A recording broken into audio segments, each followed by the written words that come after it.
Starting off the list, at number 30, we have Zoro and Sanji. Zoro and Sanji are the wings of the Pirate King, and the Straw Hat Pirates, two best fighters right below Luffy. These guys are monsters in their own right, each being incredibly aggressive and incredibly dominant in whatever section they participate in, to the level where if all their stats were balanced at their highest stats level, they would easily be getting into the top 15. Number 29, we have Ben Beckman. Ben Beckman being the right-hand man of Redhead Shanks. He's a very solid fighter, and I believe if we see him performing on screen, he's going to give us something to really look ahead at. And especially from the fact that Kizaru had noticed him and hadn't hesitated. Though Kizaru moved after, I still feel like it's still a very valid feat. At number 28, we have Trafalgar Water D-Law. Trafalgar is pretty much slept on. I really believe this guy should be the pinnacle of right below Admiral tier fighters, because his abilities and hacks are just out of this world. He was clashing with the Gura Gura no Mi from a Blackbeard who said to have mastered the Gura Gura no Mi on the same level as Whitebeard. The same Whitebeard who has the power to destroy the world, the same Whitebeard who was constantly flattening out Akainu without Konkrasaki. So I know for a fact that a Gura Gura no Mi from Blackbeard and a Gura Gura no Mi from Whitebeard are relative, and Law being able to clash with this just gives him one of the most insane APs in the series, and I believe he's very incredibly slept on. At number 27, we have Kyo Silver Axe. Silver Axe might have had a damn near low performance, but I do not think that is due to him being weak. He just fought a character who was just stronger than him.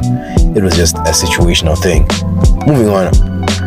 Number 26, we have Loki.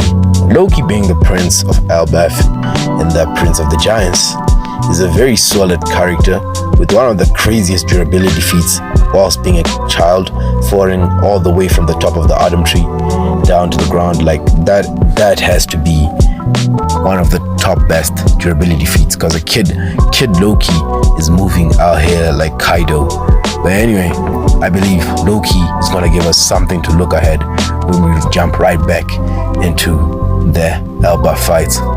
At number 25, we have Polo Graham. Polo Graham being Marco's father and being the guy who pretty much, I don't want to call this a mid-diff, but let's just say high-diff Kyo, who's Silver Axe, a guy who was portrayed as Shiki's rival.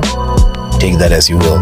At number 24, we have Ishuo and Greenbow. I feel like Fujitora and Greenbow are so strong and incredibly slept on as admirals. I don't really know what Greenbow did for people to think he just gets dog-walked by anybody who wants to.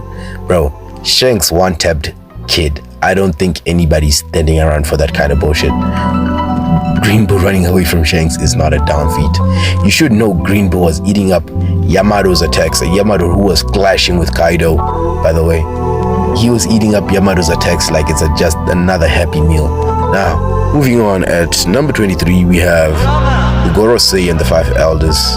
This group of characters is impressive, considering that they have one of the best AP feats coming from Gorosei you'd least expect, being Saint Saturn, being able to damage every single one of them with a random attack that Luffy bounced off, which even incinerated Wakuri, a character who Gear 5 Luffy, who was quote-unquote going all out, though we never saw Konkrasaki there, couldn't even damage.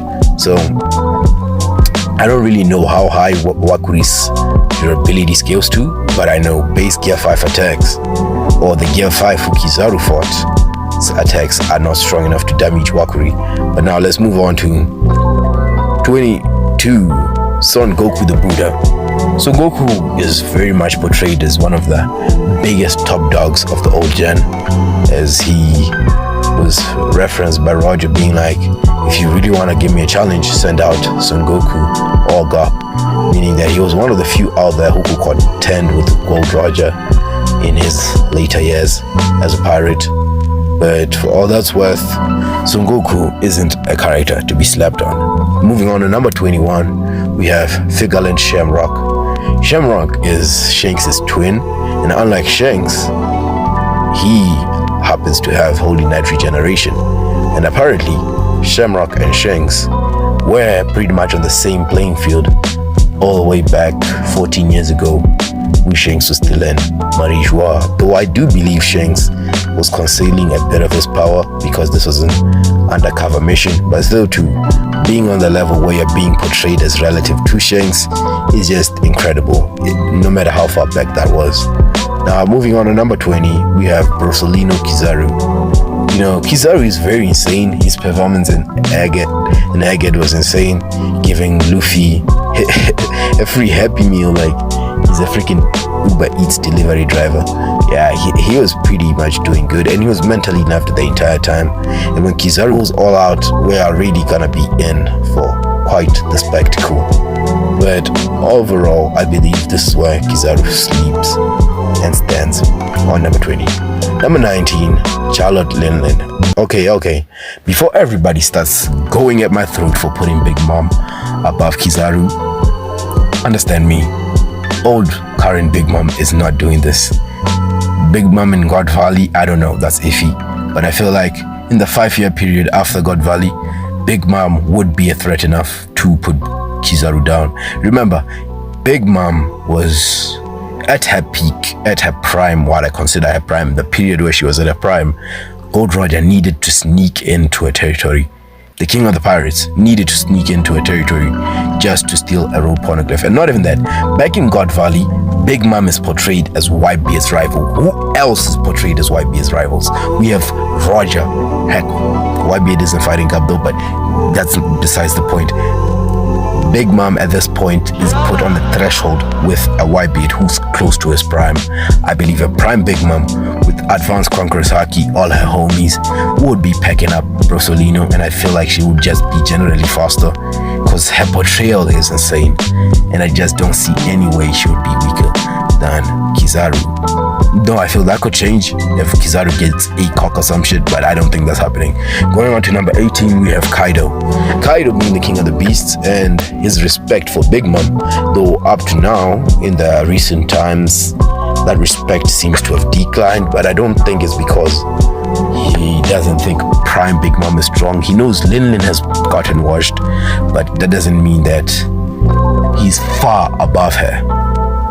Linlin isn't strong enough to keep giving Kaido a good fight, but at the same time, that doesn't put him on a pedestal compared to prime Big Mom, because Big Mom and Kaido also have that kind of rivalry.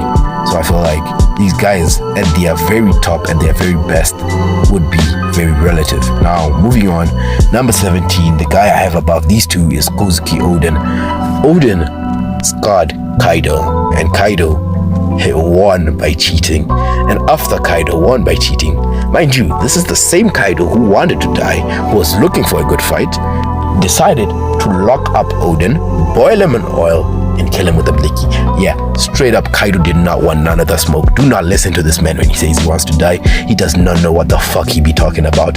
He did not want the smoke with Oden, and Oden is cooking him. Like, I do not care what you say, because there is no reason, just one single attack from Oden was enough to convince Kaido that Oden is in his top 5 and Big Mom is not.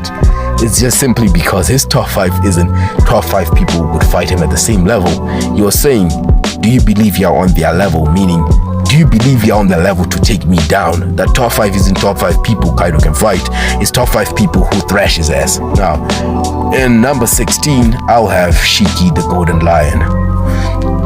I do believe Shiki would be stronger than Kaido and Linlin, considering that he was also Roger's rival by the end of Roger's entire journey and all that. But I feel like Shiki and Oden are interchangeable, still going off of the fact that Kaido has been in the same crew with Shiki and would know how strong Shiki is, and he still doesn't have Shiki in his top 5. So if Kaido has interacted with you and you are not in his top 5, I don't know, that might just mean something about the character who's below you. So I feel like I could possibly put Oden at 16, but I feel like many people go down my throat. But regardless, I feel like these two guys are interchangeable or extremely close to each other. At number 15, we have Prime Monkey D. Luffy. aka current Luffy. This Luffy is he's an interesting case. I feel like Wano is the one time that Luffy went all out in quite some time now, because he was using Ryuo, he was using advanced Conqueror's Haki, he was using everything he was learning just to keep up with Kaido and defeat Kaido. But in Egged Island, I feel like the Gear 5 syndrome is fully corrupting him, and that's make him, quote unquote, not wary about the way he's using his Conqueror's Haki, as Gabon mentioned earlier, because I do not think there's any world where an old Gabon has immensely better Haki than Kaido or Luffy. No, I just feel like Luffy's just being a dumbass right now and not using his powers the correct way.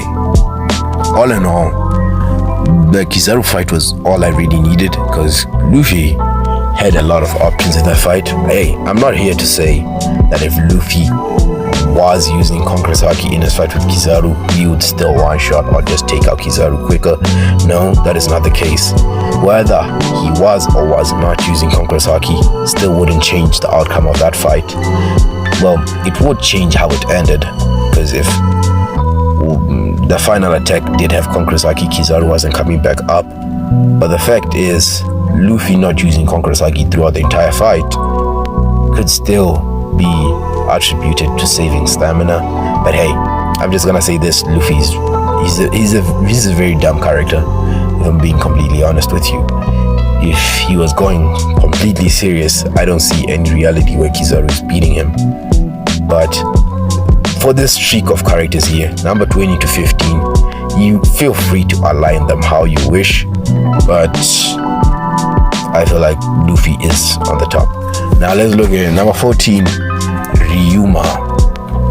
Ryuma is a mystery character, because we can't scale anything he has ever done to anyone in current day, even having a black blade, because black blades are so rare.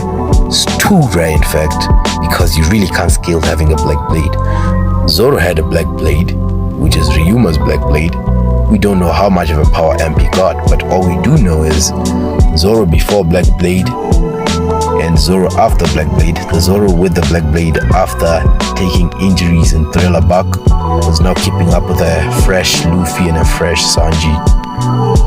And this is whilst being injured, so I believe there's a power boost there, but I don't know how significant it is. Now moving on to number 13, I have might be my most controversial take up to now, which would be King Harold. King Harold is a very strong character, don't get me wrong, but I don't see any reason for King Harold to be any higher than this. King Harold has performed very impressively in having his one-on-one fight with Rox twice. Although they fought twice, I'd like to mention in both occasions, the first occasion, Rox was clearly mentally nerfed, trying to convince King Harold to join, trying to convince King Harold not to be a world government puppet. So in that scenario, it's like trying to knock sense into your friend, which didn't really turn out good, so it just turned out in a draw. And if we're being completely honest here, if Rox wanted to win, he could have done so and moved on. Same goes for their second encounter, which pretty much proves my point. Harold refuses to let Rox go through, then they fight. Rox literally arrives in God Valley with damn near zero damage from that fight, because I feel like Rox was just way too serious about this shit, because his wife, his child, so Rox was serious and logged in. So though Harold is a top tier, I don't think he cracks the top 10, not yet. Then we have number 12, Dark King Silver's Rayleigh and Scorpio. These are the right and the left hand of the Pirate King, and I feel like the placement here is very well deserved. Number 11, Monkey D. Dragon. If you watch my top 10 video, I did have Dragon on the number 11 spot. I did have him in the top 10, but I've clearly moved him down because I want to be a bit more accurate and a bit more honest about my opinions on this list. Now on number 10, I have Dracule Hawkeye Mihawk. Most of you are not gonna like this, but what has he done? What has he done? Bring me one thing he's done that puts him above anyone in the top 10. If you can get me that, I'll completely listen to you. But if I'm being completely honest with you, Mihawk is a top tier. He's a top tier who could go up at literally any moment after a single fight or something. But the real problem is the people who are in the top 10, who I have above him, have more plot relevance. I'm not trying to downplay Zoro's dream and act as if it's not important, but every single character here are very relevant to the plot, to the point where they were in the final, what is it called, in the spread that was showing characters who are going to be significant in the final arc. Mihawk wasn't on that panel. He was not on that panel. I'm just gonna say it. He was not on that panel. So I do expect him to be taken out before we hop into the final arc. As unfortunate as this may seem, Mihawk might not be making it into the final arc. Hey, I might be wrong. And if I'm wrong, I'll rest my case and I'll put Mihawk above anywhere I have Shanks in this list. But if Mihawk is taken out before the final arc, take that Mihawk upscale and throw it straight into the garbage can, because I could not care less. Now, number 9, we have Kuzan. I now have Kuzan above Mihawk and Dragon than I really did in my top 10 video. This is because Kuzan fought Garp. I didn't really realize this, but his clash with Garp in that amazing Galaxy Depth shit is exactly identical to Whitebeard and Forge's clash in God Valley. This means Kuzan has Conqueror's Haki, like it or not. Kuzan has Conqueror's Haki, and I always felt like Kuzan would have Conqueror's Haki, because after he lost to Akainu, he didn't stay in the Marines. He was like, shit, if I can't be the leader, I am not staying in this bitch. And he left. Although being in the Marines would have been the most beneficial for him, his spirit couldn't let him be anyone's bit. So if I'm being honest, Kuzan is above Mihawk, unless Mihawk has ACOG too. And even if he does, I really don't care. Mihawk is not that guy. Then we have number 8, Sagazuki Akainu. No one is going in between Mihawk and Akainu, and to all those Mihawk deck riders, Mihawk is not stronger than Akainu. And yeah, I'm just gonna keep pointing that shit out, because I feel like the Mihawk upscale is getting out of hand. Am I tripping, guys? Because go in the comment section and I want you guys to explain to me a reason why I should have Mihawk high in this list. But anyway, I'm just gonna drop that subject. Akainu is a very impressive character. He fought with Kuzan for 12 days, as we all know, and these guys should be very highly relative. And considering the fact that Kuzan has Conqueror's Haki, I feel like Akainu should always also have Conqueror's Haki, because you should remember, pre-time skip, Akainu wasn't the strongest in the Marines. The strongest in the Marines was Kuzan. Knowing that Kuzan is stronger than him, Akainu still opted to fight Kuzan, regardless of the fact, and just because he wanted the post, he wouldn't be under Kuzan. For that reason, I just feel like these guys are both conquerors, and although he ended up coming up on top, meaning that he's now the stronger of the two, they should still be very relative and relevant to the plot. Number 7 is Marshall D. Teach. If I'm being completely honest, I feel like in no less than 10 chapters, okay, 10 is a bit outrageous, in no less than 50 chapters, he would easily be in the top 3. I'm not even kidding. Teach hasn't gone all out even once on screen. We know he has Conqueror's Haki, we know he has Armament Haki, because he's the first nigga to ever mention Haki in the entire series. He should be very proficient in it, and throughout all the entire series we haven't seen him do shit with his Haki, and we also haven't seen him fighting with his weapon. You know, people have weapons in the series which they use, like Sabo with his pole and all that shit. He hasn't fought with his main weapon ever since Shanks, so that should say something. Number 6 is Shanks. I still have Shanks above Teach. This is simply because up to now into the series, Shanks still feels like he could handle Teach, and I feel like him not handling Teach is optional. It's not because he's afraid of Teach, contrary to most beliefs. I highly believe it's because Shanks is the child of destiny and he knows his role in the series. Notice how he was like, it's now time to look for the One Piece after Luffy became Nika. But I'm just gonna say, Shanks isn't afraid of Blackbeard. Shanks is watching Blackbeard. If Shanks wanted to end Blackbeard at any time, I feel like he should be 100% capable of doing it right now. But if Shanks and Blackbeard fight at any time in the series, Blackbeard is winning. No debate about it. Blackbeard is winning because Shanks' role is never to beat Blackbeard. This is gonna be between Davy and Nika. So plot-wise, it doesn't make any sense for Teach not to be stronger than Shanks by the end. But as of now, I feel like Shanks should just be that pedestal. I mean, that step that shows that we're now stepping into that new gen, that old gen level of power. From here, I don't think any of my placements have changed from my top 10 video. I still have Rocks at number 5, Whitebeard and Gap at number 4, Roger at number 3, Emo at number 2, Joy Boy and Davy at number 1. So I don't think my opinion on these guys is gonna change, and if you wanna know why I think these guys are here, you can go and watch my top 10 video. But all in all, I don't think I have enough time to really break it down again, because this video is already becoming too long as is. And posting the last video was pretty insane because YouTube kept on cancelling it whilst it was like almost done, which was really annoying because it was one of my longest videos yet, and I feel like this one's even gonna be longer than that.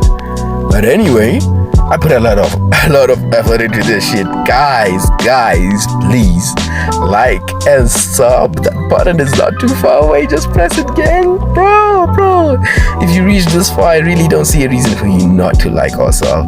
And I believe I have plans for next year. I feel like this should be my last video this year. And I have a couple of videos I plan on dropping by next year. I have